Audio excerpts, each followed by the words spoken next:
For today's video, magsishare tayo ng ating tortang hipon or ukoy. Sobrang mura lang nito nabili ko at nagustuhan ito ni Kano at nag-save nga siya ng dalawa. So, binili ko ito na 50 pesos doon sa palengke malapit sa amin. Tapos, mga 2 days ko siya nilagay sa ref kasi may ulam pa kami at naisipan ko nga siya ngayon na gawing tortang hipon. So, iniisip ko dapat mas masarap ito i-partner sa laswa, yung mga gulay-gulay ba na walang mga karne. So, ito yung pinakasabaw niya. Tapos, ito yung partner mo. Talagang mapaparami ka ng kain.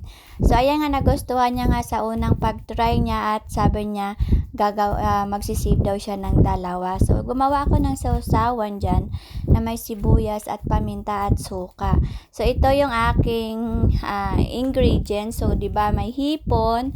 So, yung hipon ay nilagyan ko siya ng pamintang durog. Tapos, nilagyan ko siya ng asin. Tapos, hinalo-halo ko.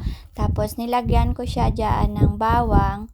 Tapos, naglagay din ako ng ginayat ko na sibuyas. So, isang buong bawang ang nilagay ko. Tapos, isang maliit na sibuyas. Kasi ang mahal ng sibuyas kaya maliit lang yung ginamit ko. Kasi ang puting sibuyas para yun kay puti din. Kaya, dito lang ako sa maliliit kasi kaya ko siyang hiwain. Pag siya kasi ayaw niya ng maliliit kasi nasusugatan daw siya.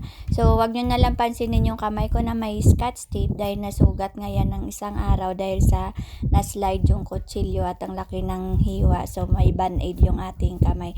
So, ayan na siya. Hinalo-halo ko na yan. Tapos, nilagyan ko yan ng pagkatapos ko haluin yung paminta, bawang at sibuyas at asin, naglagay ako dyan ng breading.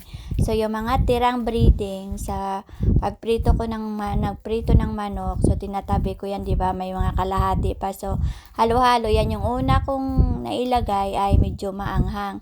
Tapos may nakita pa akong kalahating sachet na breading na regular, nilagay ko rin. Ayan. So, halo-halo na. Pero ang sarap nito, promise. Ang sarap niya.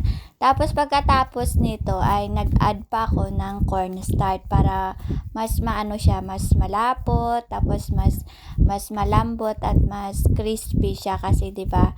Parang dikit na dikit yung mga ingredients niya. So, hinalo-halo ko muna 'yan para lahat sila magkaroon ng tawag nun. Sa after kong maglagay ng breading, nag-add ako dyan ng cornstarch. Yun yung sa yellow na lagayan. Tapos, hinalo-halo ko sila hanggang sa mawala yung tawag nun, yung kulay white. Tapos, ma-dissolve sa dyan sa loob. Kita nyo yan, medyo malapot na siya. Tsaka maganda tong hipon na to kasi talagang ang liliit niya. Kaya hindi siya masakit kainin dahil hindi matigas yung mga nguso niya. So, after kong hinalo, nag-add ako ng 2 itlog. So, ayan, nagbasag ako dyan ng 2 itlog. Tapos, pagkatapos dyan, halo-haluin ko na yan, syempre. So, diba, yan yung aking ginawa sa aking tortang hipon. Try nyo to, ang sarap talaga, promise. Kumain nga din kagabi yung anak ko kasi nagluto nga pala ako kagabi. Tapos sabi ko sa anak ko, naaamoy mo ba yung niluluto ko? Sabi niya, amoy daw yung niluluto kasi malayo pa daw siya, naamoy niya na. Pero may sipon din siya kasi ako sabi ko, parang hindi ko naaamoy yung niluluto ko kasi malapit na nga ako sa kalan. Tapos, yung nagbuhos ako ng paminta, atching ako ng atching. So, ito na po yung ating torta. So, ang scooper ko nga dyan ay ang aking sandok na kahoy. So, isang sandok na kahoy ay isang lagay ko dyan. So, ang ginamit ko dyan ay used oil. Used oil yan ng pritong manok kasi sayang naman, pareho lang naman silang prito. Kaya ginamit ko siya kasi hindi pa naman siya madumi at hindi naman siya kulay itim. So, 'di ba? Kasi ang mahal ng mantika kaya 'yun yung ginamit ko. So, ngayon ito na yung ating tortang talong, 'di ba? Iced tea lang yung katapat niyan. Solved na. Oh, look at that.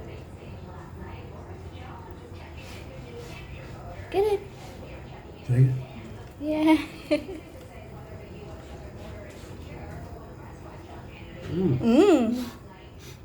You can send me 2 of those. Tuna, okay. O, diba? Ito na. Sarap. Get your, my love. Huh? Get your now. 2 pieces. Save on the Tupperware. Karina, it smells delicious, huh? Smells delicious, huh? Okay. Good job. Look at that. Which one's This is big, oh. this big? No, this the other one. That works. Okay. Thank you, baby. Okay, you like that, huh? Yeah, awesome.